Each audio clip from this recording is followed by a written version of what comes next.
Hey man, back with another part B, with part 2, man. Hopefully y'all enjoyed part 1. We are sitting here in the Lance Palmer cave, man. Not telling y'all where this man live at, just know he is from the Buckeye State and he is repping that OHIO. Let's go. Yeah, somebody took off that shirt from part 1. Got a little bit more comfortable. I know, now he's got his whole setup on. He's like, all right, now we're getting settled in. I had to do something impressive, man. I know, I liked it. It was good. Hey, bro, you took me with that whole Corona get-up. Oh, that was awesome. Yeah, they all doing the little bangling and stuff. You know what's crazy though is like, it was funny you did that because the UFC guys can't have sponsors on their stuff. Oh, really? So every other organization has sponsorships like available for the fighters besides the UFC outfits. You're not like you can have out of cage sponsors, but not in cage with the UFC. So it's funny though that you did that all because like even boxers they can have it. Yeah, they do. Like there's boxers that do like the fake tattoos on their backs and chests, and it's like, man, you got to get that money while you can. I never paid attention to that, man. Yeah. They never had that on their shirts. See, I pay attention. See, that's why I did that. Yeah. I just thought they all had like they was walking advertisements. I didn't realize that. Man. Yeah, like my buddy has a solar company here in Columbus. I had him on my shorts last, and then I had one of my other buddies. He runs a 28 Motorsports here in Columbus. They do like jet skis up to motorcycles to whatever. So if you have bikes or whatever, need a maintenance, take them to 28 Motorsports. But we gotta do. We gotta get him. Welcome to the Car Pocket DCB, man. Motorcycles. I never thought about that, man. Yeah. We gotta talk to him, man. I definitely want to talk to him. Dude, before anything else, I was a car kid growing up. I had pictures of Lamborghinis on the wall, like. Okay. Yeah. So where did that I could do a whole. Where did that love for cars come from? Honestly, I have no idea. Like, my parents didn't grow up with money. Like, my parents had me when they were 17. So it wasn't like my dad had sick cars and I was just like, dang, this is cool. Like, that was never a thing to me. Like, my uncle had this cool International Scout. He still has it. It was orange. And he always had the top off of it, my Uncle Steve. Now he's got a rat rod, which is cool, like an old Rusty with the motor showing in the front. Like, they're called rat rods, and he just got one of those. Like, he's always had these cool, like, old school cars. And I think just as a kid, I've always been, like, drawn to, like, Trans Am Ram Air was, like, in the 90s. Like, that was my car. And then, like, the Toyota Supras, like, once Fast and Furious started coming around, I just was always into cars. Like, I used to, Hobby Lobby used to sell these kits. You could build Lamborghinis and paint them, and like I still I have it somewhere in here because when I bought my Lamborghini, I was like, I need to get a picture of this, like where it started and how it's going, because I was like, dude, when I was a little kid, like and I didn't know what the path was going to be to get to that point, but I felt like when I was able to purchase the car, it was more of a financial goal than the goal of like, look at me, I have this car. Because it was a goal for me since I was a kid of like, man, I really want to have a Lamborghini when I'm older. Right. And even if I only have that car for, another year or something and just decide that it doesn't make sense now or whatever, but that was always for me is like, man, it'd be so cool to actually own a car that I grew up like idolizing and be able to drive like a sports car, like a supercar like that. And I was like, man, it's like once you have that, I know some people can get complacent and do things like that, but every day, even if we're throwing trash into the garage to take it outside, I'm like, damn, I can't believe that car's in the garage. Like, it's insane. It's like, I mean, everything that we've built here at the house and everything that my wife and I have built as a relationship, as a couple, is like on our own, from scratch, from the ground up, and it's been really cool. Like, you guys were talking about the gym. It's like, man, this thing started as a heavy bag in the corner, and over the last few years just turned into like a full gym because that's what we love to do. We love to work out. Like you said, you follow my wife, and she used to be a bikini pro for IFBB. She went to the Olympia. Like, that was our hustle. Like, she was hustling with that, and I was hustling with fighting before we had kids. And I think she's going to want to start getting back into it. She still works out, but I think she wants to still compete. I see the fire still there, but I think that's just like both of us with our hustle and our mentality, I feel like has gotten us to where we're at now, which is cool to see. That's cool because like it's interesting you're talking about working together as a couple because that's like now we're doing a relationship series and that's one of the major things as far as relationship. You gotta check that out, Lance. Heck yeah. Part 1 through 4 is already up. Heck yeah. But yeah, that's major, man. Working together, man, and seeing the process from where you started to where you're continually to go. So I like that, man. Yeah. This is dope. I mean, we started in Sacramento, like not started, but when we first moved out of state, like I moved to Sacramento first to start training for fighting. She had a job here already right out of college. She's a dental hygienist. Oh, okay. So she was already working and she couldn't move right away. And I was like, look, we know enough people out there just through my teammates and stuff. We can get you a job as a hygienist somewhere. Mm-hmm. So she decided to move out, and it was like at that point, like when I first moved out there, I had no money. I was mowing lawns to make money, just to be able to train and eat and sleep and get gas. Like it was basically from the ground up. I moved out there just to pursue a dream. I had nothing, and so I was at that point. We moved into an apartment, a 1-bedroom apartment together. And there were months where she was paying the full rent that I couldn't afford, and it's like be able to go from that and be able to pursue something I wanted to do, and for her to stick with me through all those years, through the ups and downs of winning fights, losing fights, relationship stuff, like for her to stick with me all the way back to now. And sometimes I'm still a dickhead, but she still puts up with me and she knows how to. So I think it's really cool to look back on all the things that we've been able to get through and accomplish, because obviously, like you guys, you could do that on a different podcast with the relationship stuff, but I mean, we've been through everything up and down leading up to this point, and it's still every day is a work in progress with every relationship. But man, we got to get you and the missus on for a relationship part. That'd be cool. Come back at a later time and man, set that up with the family life. Because I like one thing he did. He gave his queen props. Mm-hmm. You know what I mean? He didn't say he did it on his own. He said we did that as a team. Yeah. And that's so important, with relationships, that you got to understand the team is no I in the word team. Yeah. Sound cliche, but it's really no letter I in team. Yeah. And he's giving a shout out saying without her, he wouldn't be here. Without her, they wouldn't have this success. Yeah. And so I love it, man, how you shouting out your queen. Yeah. Well, I think of this too, just to touch on it real quick, is there's a lot of people that I've known that they just do whatever their girlfriend at the time says, like, oh man, she thinks that's stupid or whatever, like, even if it's something small, it could blow up. There's $1 million ideas everywhere now. And it's like, if somebody's going to shut down your idea just because it's not in their vision, then they're not the right person for you. And that's the one thing is like, I had my own family when I first started fighting was like, dude, this guy's not going to do anything. Like, he's not going to make money fighting, or like, what is this? Like, they didn't know anything about it. And it was like, even to a point, like, when I started to make decent money fighting, and like my parent or my dad was all, he'd be like calling me Joe Fighter and stuff. I'm like, dude, this is a real dream for me, and I may not be making millions of dollars yet, but that's my goal, is to get to that, and then to get to the point where I'm at. Like, you're always going to catch criticism from people, and it may be your closest people sometimes, but you have to get the people that deserve the flowers, and she definitely deserves that, because she stuck by my side through all the naysayers, even in my own family and people close to me. Like, she's just stuck by my side because she knows that I have the work ethic and the discipline and everything that goes along with it to be successful. So those are the people you need. You need the people that are going to put you in your place when you need it, but give you props and help you up that mountain when you need it. So yeah, she's always been there for me, even when she shouldn't have been. So that's what's cool. Wow, man, he just gave y'all some jewels, man.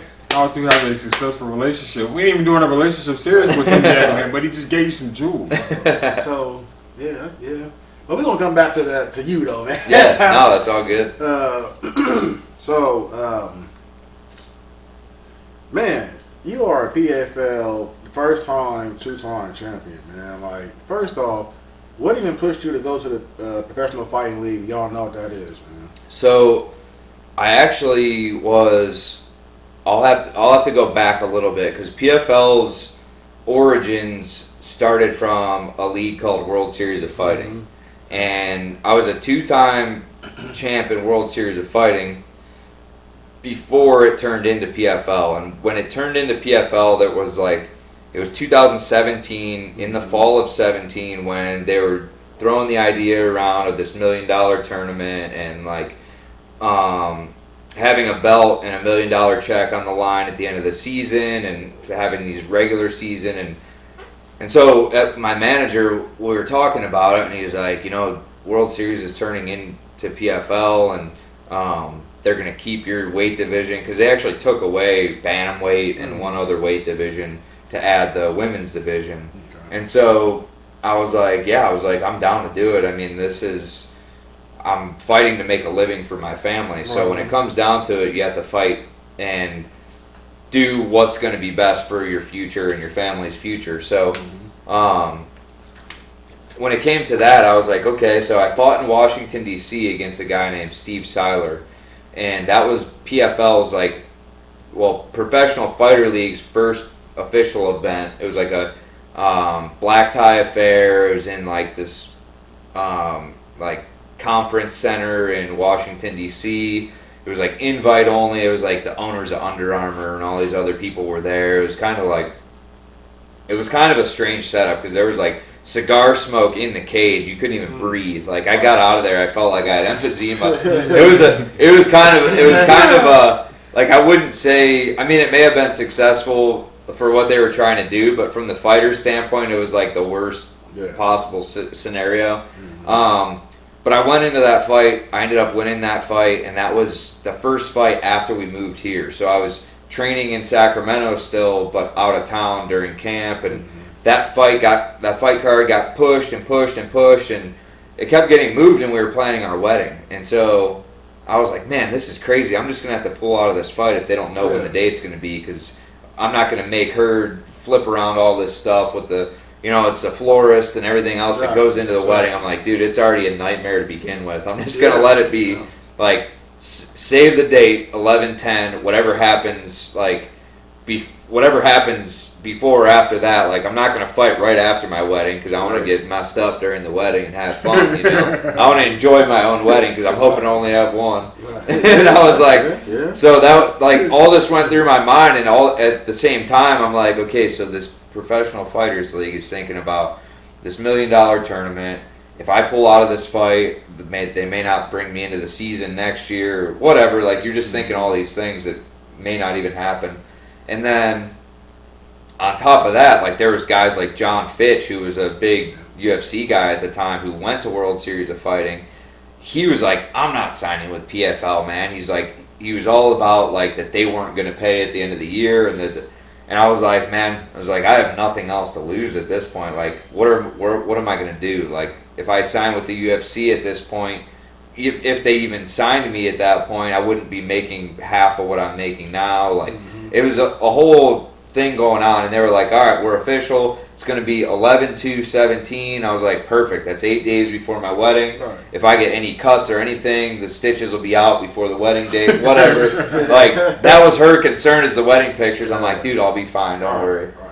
So that happens. I end up winning that fight. That guy gets signed in the season as well as me, and I get married 8 days later, go on our honeymoon end of November, and get through Christmas. We get into January, and so we're in January still waiting to hear when's the season going to start, when are we going to start doing photo shoots and getting ready to this big push that they're talking about. And I'm still all in. I'm I don't really know what's going to happen with it, but where else am I going to go? If they decide to fold up shop, that's cool. Then no harm, no foul. I'll just move on. Mm-hmm. So I end up going on through this thing, and I'm already starting to train. One of my close friends, Cody Garbrandt, his uncle lives 2 hours away, so he was driving out here, and I was paying him to hold pads for me down here, get my boxing work in. I was just training locally, just trying to stay in shape, and then they finally give us the call, and we go to Florida. We do all the photo shoot stuff, start setting everything up for the season. Then I'm like, I don't know where I'm going to train because I'm not going to go, like, I didn't want to go all the way back to Sacramento to Columbus and, like, come home on weekends or whatever. It's like I didn't have the money to do that anyways at the time. And so I'm like, I'm going to go out. My good friend, Joseph Benavidez, asked me to help him. Like, we always trained together. I lived with Joseph Benavidez for a long time in Sacramento. And at that point, I was like, all right, cool, I'll come out, help you get ready for your fight. Just, like, for him and I, like, we trained together every day, so we were just like, what's, you know, he's like, you can stay at my house, we'll do this, we'll do that. I'm like, all right, that's cool. Well, I'm supposed to be fighting in June.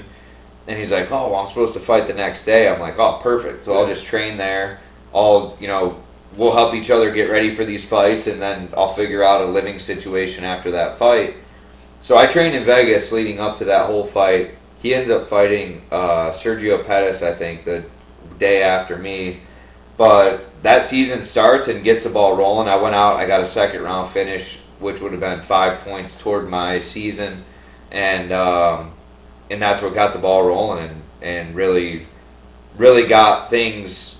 At that point, though, the first season, you're like, you don't know what's going to happen. You don't know if you're going to get paid if you win the season at that point.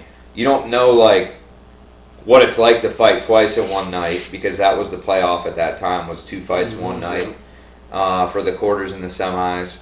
And then the finals were at MSG on New Year's Eve. And so it was like, everything sounded awesome, but you were like, I don't really know if this is going to happen. Right. So as the year goes on, my second fight, I ended up getting a finish in the third round. So I had a good amount of points, but I still wasn't the top points. So you go into a top 8 seed, and then the quarterfinals, I fight a guy from Germany who was in the season.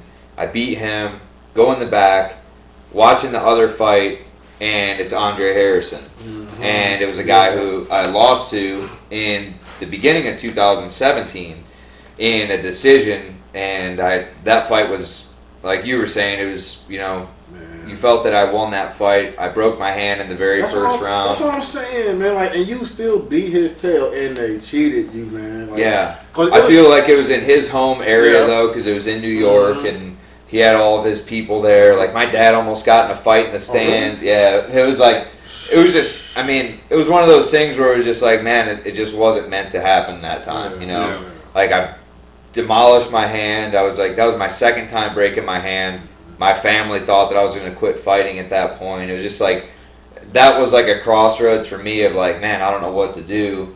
And then that was, leading after that was when it was healed up and I got back into training for that first PFL fight. Was like, that was kind of like where I was feeling out whether or not I was going to keep going or not. Yeah. So the 2018 season, I get to that point in the, you know, between the quarters and semis, you had like an hour between fights. Yeah.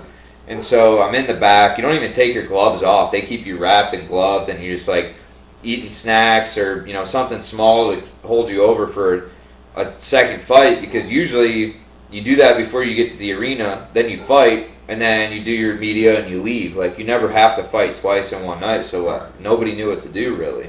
Because that's something you used to do in Pride or early UFC days with the 3 fights for the championship. Mm-hmm. So this is something that hadn't been done since, like, the 90s, you know, or in Japan. And so for me, it was just like, I'm going to treat it like a wrestling tournament. Just get back in there, go back to my bread and butter, which is wrestling, and that was what I did in that fight, in our second fight. But the second fight of the night in the semifinal was, you know, use my striking to get to my wrestling and then out wrestle him, because I really don't think I don't think he thought I was going to try and wrestle him because I didn't do it in the first fight because I broke my hand. Yeah. So I was fighting with one hand in that fight, so the wrestling was kind of out the window. Right. And so this fight, I used my wrestling and, you know, secured takedowns. I took his back. I mounted him. I had, you know, it was a good fight. I think I lost the first round, but rounds 2 and 3, I came on and put it on him. Yeah. I just, like I said, that was one of my strong points. Cause I was really upset about that fight, man. Because like me and my friend were watching it, and he's like, man, your boy Lance is weak. I'm like, no, he ain't, dog. No, like, he'll come to slap you. Shut up. Like, you know what I'm saying? Like, then, like you said, man, he had home field advantage, man. It was a whole bunch of cheating, illegal hits he shouldn't have been doing. That's why I was like, Yeah, you got your revenge. You definitely did, but Yeah. you should be 2-0 on him. I'm gonna call him a clown because he was cheating. Yeah. But- The thing that I look at with stuff like that is that's crazy too. Is like when I lost that first fight, I never knew that I was going to get another fight against him. Yeah. You know, like I thought maybe I would get the rematch or something, but I broke my hand and he didn't want to wait, so they gave somebody else the next fight in like July or whatever it was, and so I never thought I would cross paths with him, but if I could change, like if I could have scripted it that same exact way, I would have, because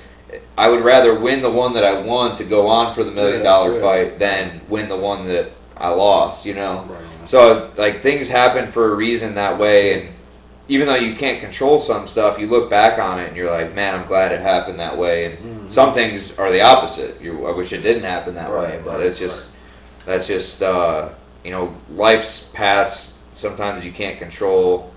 And I'm a super, not control freak, but I like to control my destiny as much as possible in like my daily things that I do. And so like for things to, like if we fast forward through COVID where I didn't get to fight for a whole 18 months and kind of sidelined me, and PFL didn't have any shows, but other like Bellator, UFC, they were all fighting. You know, that's funny because I was looking for you on Bellator. I was like, man, I wonder if he's going to go on there. I'm searching. I'm like, dang. Yeah, I mean, there was a long time where I tried to get out of PFL and we had our differences, and, you know, coming back in 21, it was like they had us in a hotel for 17 days before the fight, trying to like diminish the COVID like transfers between people, and I was just like, man, this is just, they're a year behind and they're doing too much, and that was, they took the fun out of fighting for me, and it took until my very last fight a couple months ago to really get back to enjoying why I'm doing it and not having a grudge against the organization, because they're just trying to do what they think is best, whether it's the best decision or not. That's what they thought and agreed on as the best for the company. And so that's all it is. Like there was nothing for me to have a grudge about. And when I realized that and I was able to let go of that, it was a weight off my shoulders. I was able to go into my last fight and have fun and be able to put my best foot forward and go out there. And obviously it was nice because I got a win, but it was because I was able to fight with a free mind. And I felt free when I was in the cage. I didn't feel like I was just fighting because they're making me fight. And that was kind of like, I mean, now my contract obligations are up with PFL, which is nice because I am free now, but it's, you know, now the new journey starts of like what my next step will be, or where it will be, or, you know, what banner I'll be fighting under. So it's very exciting. And that was just as of Friday that I knew my contract was done. So that was very cool because I thought it was going to be done last year, but I still had another year on my deal. So it's one of those things that those first 2 seasons were awesome. I had a lot of momentum. I was on 11 fight win streak. I think COVID messed a lot of people up, and even if you weren't an athlete, even if you're, you know, your job or whatever type of workforce you're in, I feel like nobody had a normal life for that year and a half period of time.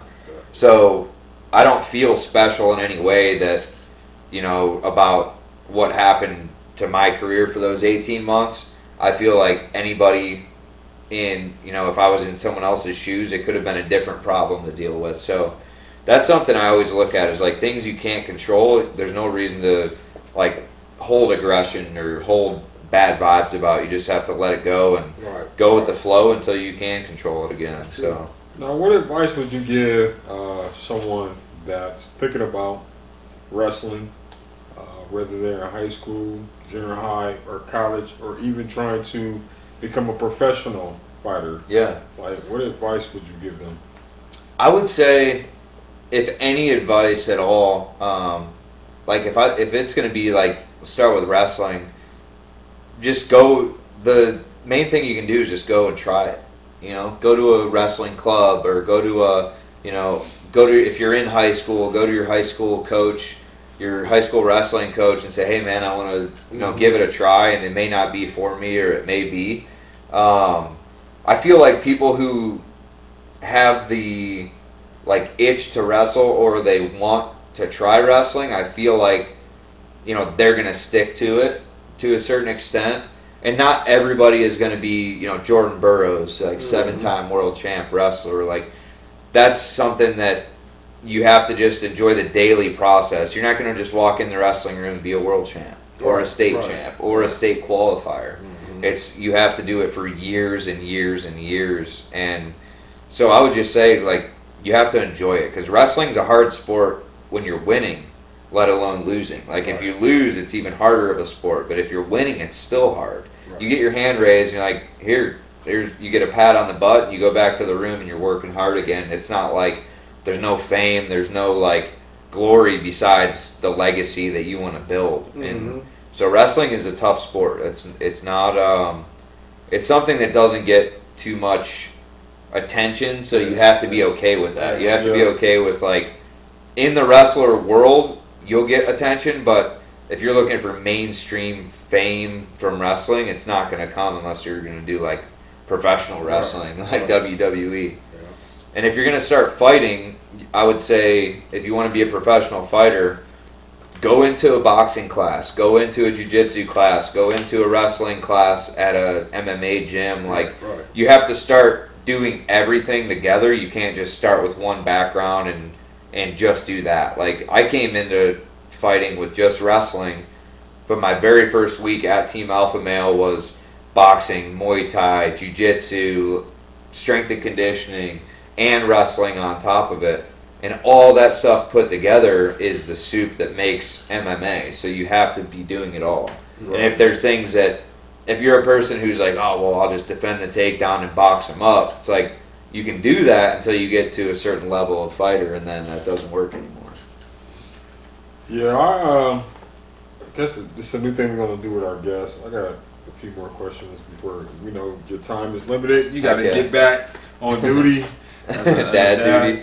What advice would you give the younger you on your journey to today? What would you tell the younger you? How young are we going? I got a couple things that, just depending on the age. And then while you're answering that question, also incorporate why they call you the party. All right. Yeah, because that's why I was asking him. It depends what age we're talking here.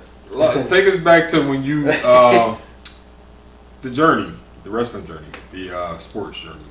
Like when I first started, like 5 years old or 9 years old with wrestling. We'll go 9. We'll go 9. 9, I would tell myself, don't be afraid to fail from time to time, because you're gonna lose no matter what. Sometimes, don't be afraid to put it all on the line. There were times where I just like wrestled not to lose, just because I wanted to win so bad, and those were some of my worst performances, whether I did win or lose. So when you same thing with fighting now, but when you go out there to not lose, you're gonna lose 9 times out of 10. Just because your mindset isn't in the winning mindset, you're in the mindset of not giving up something that you haven't even earned yet. It's like, why be afraid to lose when you haven't even gotten to that point? Like so it's the fear. Just don't be afraid to lose, and that's something that I wish I did a little better about in my entire life, even up till now. And like, I lost 3 fights in a row over the last year and a half before this last win, and that's something where after losing, like those losses hurt me a lot mentally, of like, why am I losing? What am I doing wrong? Like, and then figuring out that it was because I was trying to worry about holding a grudge and not focusing on my opponent and fighting and the things I love to do in fighting. And I think that's when you get away from that and you're not afraid to go in there and put it all on the line. Yeah, you may still lose here and there, but you're going to put on way better performances. You're going to bring out the best in yourself, and you're going to be a much better competitor when you're not afraid to lose. And he mentioned, why do they call you the party? So my very first it wasn't my first day on campus at OSU, but it was like the first big meeting. So we had an all-athlete meeting. There's like 950 athletes or something at Ohio State. We have every single sport. So like every single NCAA sport, not every school has that. Ohio State has that. Like women's rowing, rifle team, like fencing. Like we have everything that some schools don't have. So every athlete that's in school at Ohio State that year, and this was fall of 2006, big auditorium,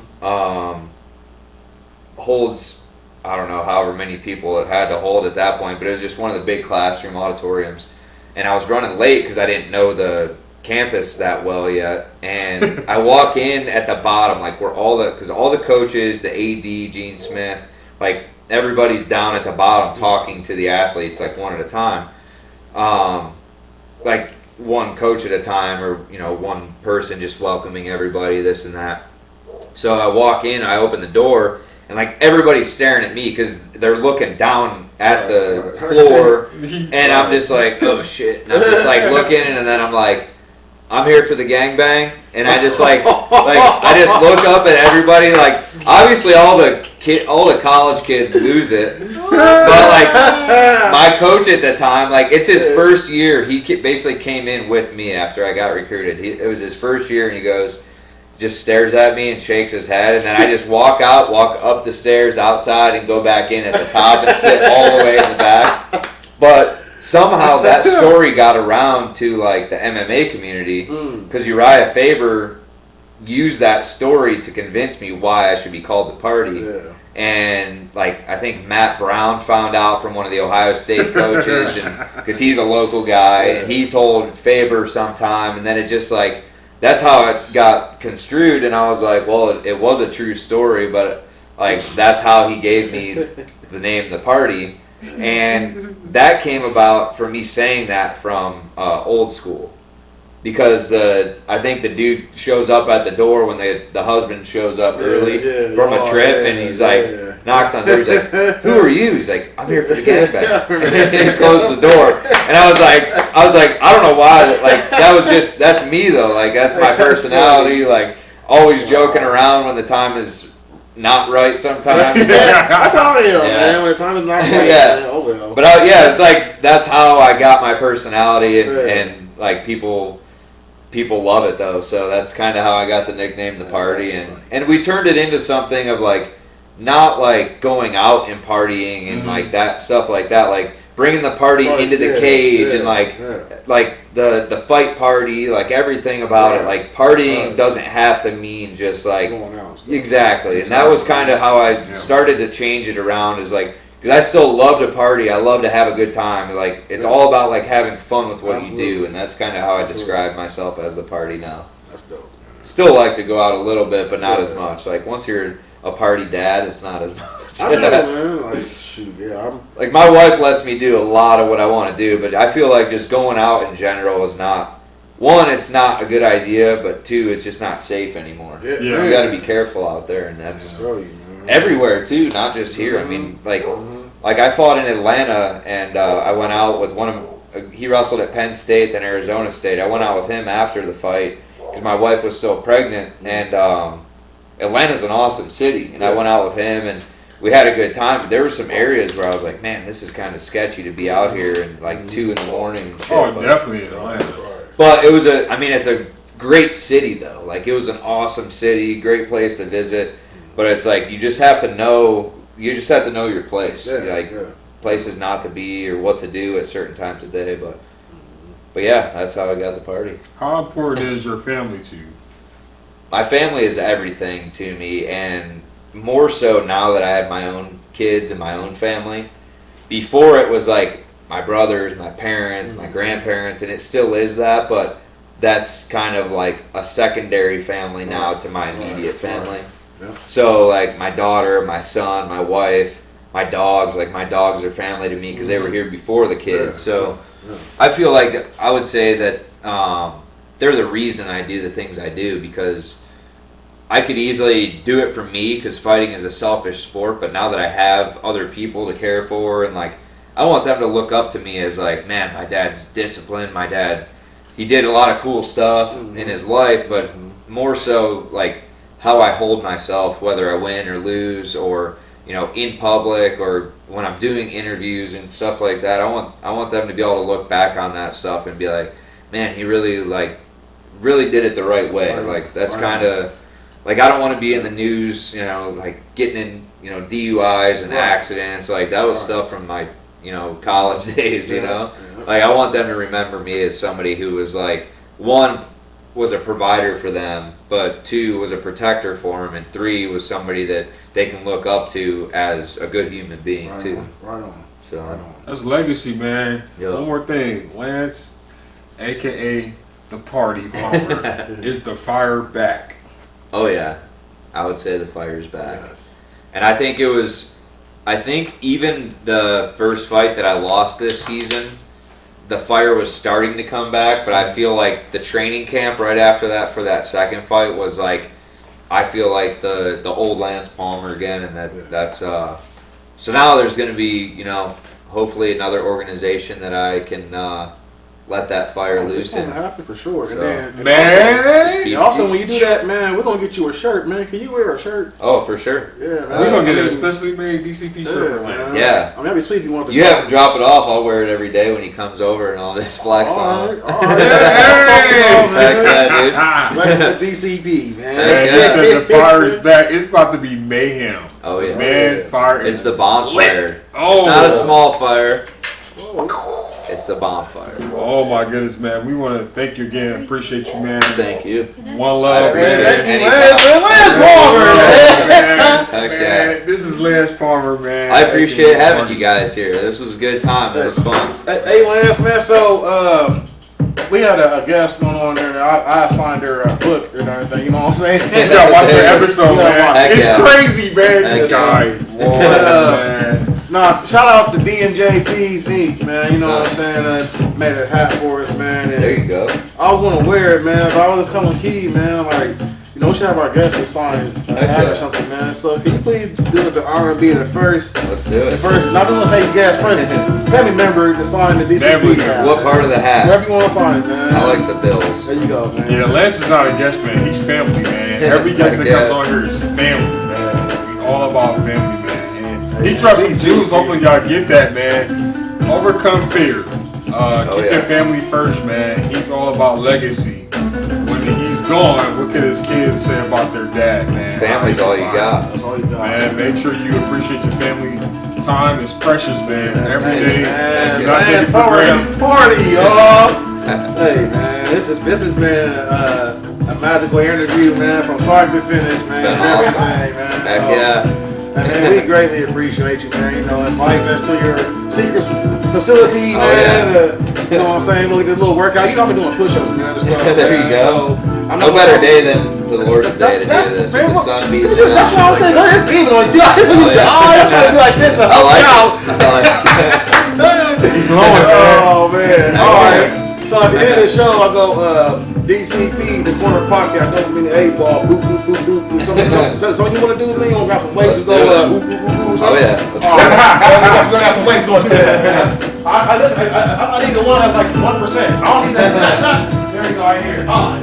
You said 1%. I got the five. Watch out, you going to pick this one. Hey, go ahead, can you get your I'm not five? rolling these. I'm just gonna shrug them. Oh, okay. Then we're going to struggle, man. I'm gonna go doot doot doot like That's what I'm talking Jerry about. There you go. There you go. The party, man. All right, ready? Yeah. 1, 2, ready, go. DCP, the corner pocket, and I don't mean the A-ball. Yes. Let's over everybody. The Yeah. party. Yeah.